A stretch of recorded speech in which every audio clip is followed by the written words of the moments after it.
And we're back with another edition of Web Chat with the Mayor. We're joined by Ingersoll Mayor Ted Comiskey and new Deputy Warden. That's right. Very privileged and very honored to have the position as Deputy Warden to assist Dave Mayberry, our new Warden, in any way I possibly can. It's a big county. And I know that there are lots of times that the time frame for Dave to be able to make it and everything, he won't be able to hit all the numbers. And so it's a nice opportunity to be able to get out to the county and to be able to represent the county itself. Oxford County is a fantastic county in Ontario, and it's certainly I'm very proud to be able to represent it. Wonderful. Now, looking to Ingersoll specifically, you have your first meeting of the new year coming up, and you have a report coming from Alexandra Hospital. Certainly. This is a concern. What we have is the heating boiler system at the hospital is out of date and certainly is need to be replaced. So what that means is that I think we're looking at likely over $1 million to be able to refurbish and to replace the boiler system. And where is that dollar going to come from? The province itself has very indicated that it is going to give dollars to the hospital to keep it open for it to be able to for operational costs, but not necessarily capital. I'm sure some capital might come through with it from the ministry, but certainly not the majority of it. So it's going to have to be community-oriented and community-raised through different programs. So that's what we're confronted with. We're going to be met tonight at our council meeting where the topic will come up.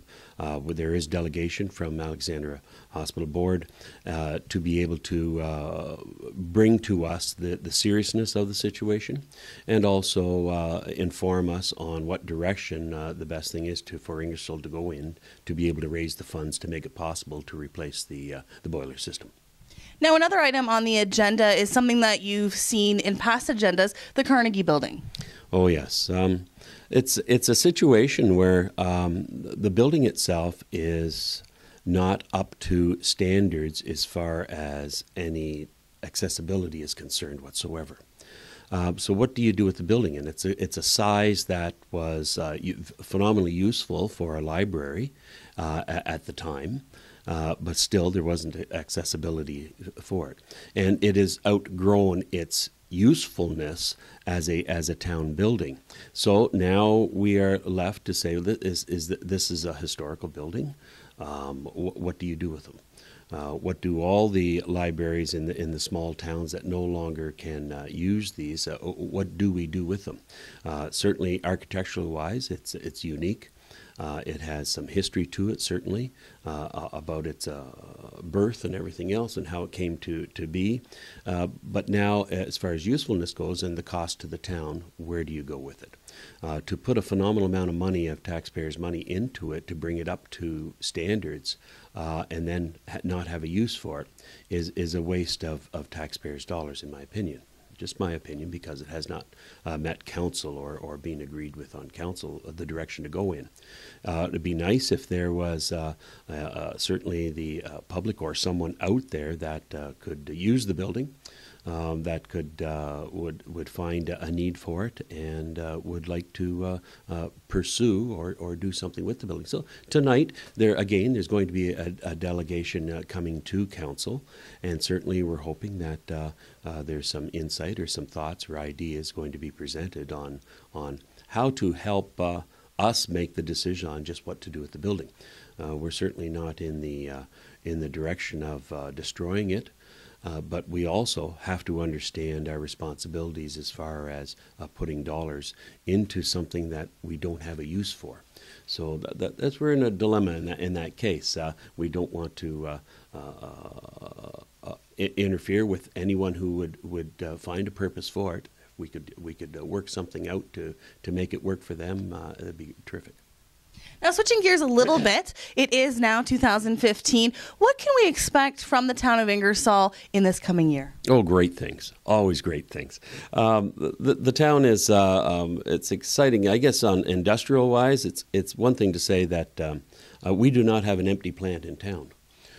We are full capacity, which gives you two situations, and that is number one, it's great to have. It's great to have the employment. It's great to have people working. It's great to have our plants filled. But also for future development, we have to make sure that we are going to have lands down the road or buildings down the road to be available for future industrial development. It's a nice year in the sense that we have a lot of people, what we call them tire kickers. They're going around checking out lands, checking out properties, checking out different things around the town.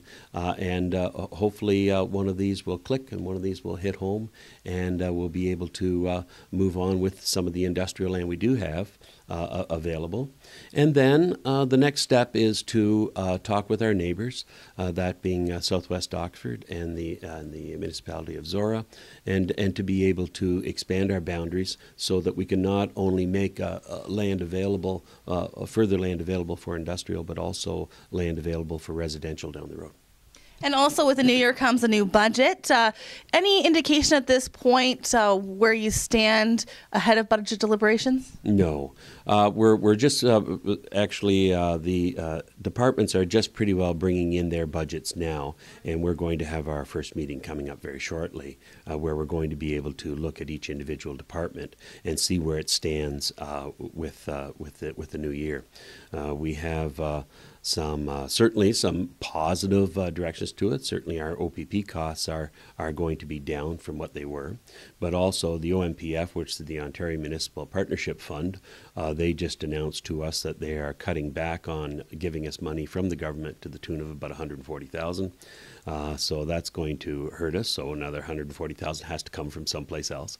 But we're working very hard to keep our taxes in a position where our goal is to be very competitive in the sense of competitiveness in balance with our neighbors. So what we've got to do, or what we have to do, is because we needed to have a tax hike in the past to be able to get over the hump we were in, to be able to pay off some of our debt that had incurred, and certainly to look after some of the infrastructure that needed to be done.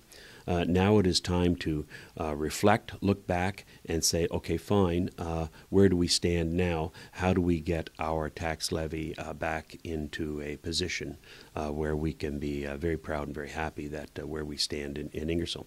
And I think that this council is committed to make sure that the dollars that are coming in from off our levy are going to where they should be going to.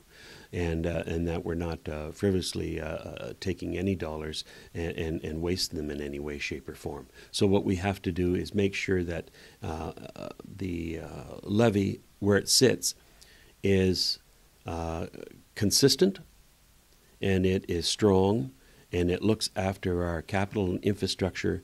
And certainly we have to look at our services and see where we can work smarter.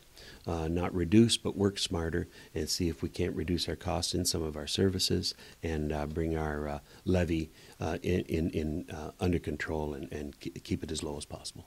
Wonderful. So lots of decisions to be made here in 2015. If your New Year's resolution was to be more engaged in municipal politics, you can start Monday night, 6 o'clock, Ingersoll Town Council. Mr. Comiskey, thank you so much. Always a pleasure. Oh, I thank you very much for having me, and I certainly wish the town of Ingersoll and all the people a very happy New Year. I think it's going to be a good one for the town. We're excited with I think the creativeness-wise, there's going to be maybe an arts festival coming to town, which would be kind of unique for the county and certainly for Ingersoll.